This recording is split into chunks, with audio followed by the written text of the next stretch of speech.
Nietzschean ressentiment. Nietzsche, paradoxically, is one of the great postmodernist heroes. They cite him for his perspectivalism in epistemology, for his use of the enigmatic and loosely structured aphoristic form instead of the more scientific treatise form, and for his psychological acuteness in diagnosing decay and hypocrisy. I want to use Nietzsche against the postmodernists for a change. Nietzsche's concept of ressentiment is close to the English resentment, but with a more curdled bitterness, more seething and poisoned and bottled up for a long time. Nietzsche uses ressentiment in the context of developing his famous account of master and slave morality in Beyond Good and Evil, and more systematically in Genealogy of Morals. Master morality is the morality of the vigorous, life-loving strong.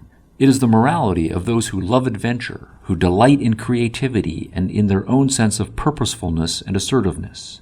Slave morality is the morality of the weak, the humble, those who feel victimized and afraid to venture forth into the big bad world.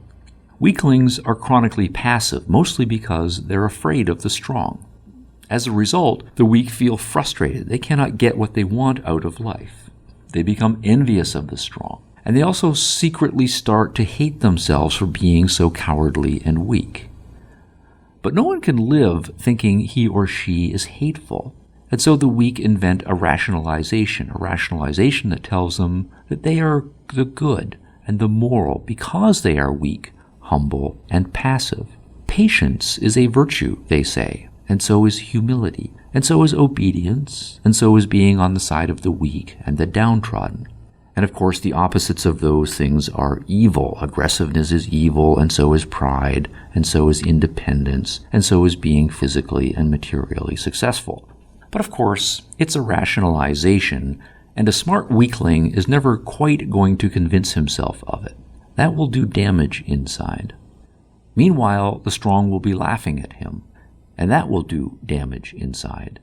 And the strong and the rich will be carrying on, getting stronger and richer and enjoying life. And seeing that will do damage inside. Eventually, the smart weakling will feel such a combination of self-loathing and envy of his enemies that he will need to lash out. He will feel the urge to hurt in any way he can his hated enemy. But of course, he cannot risk direct physical confrontation. He is a weakling. His only weapons are words.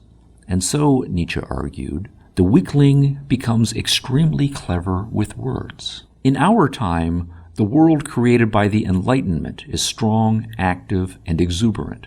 For a while in the past century, socialists could believe that the revolution was coming, that woe would come to them that are rich, and that blessed would be the poor. But that hope has been dashed cruelly.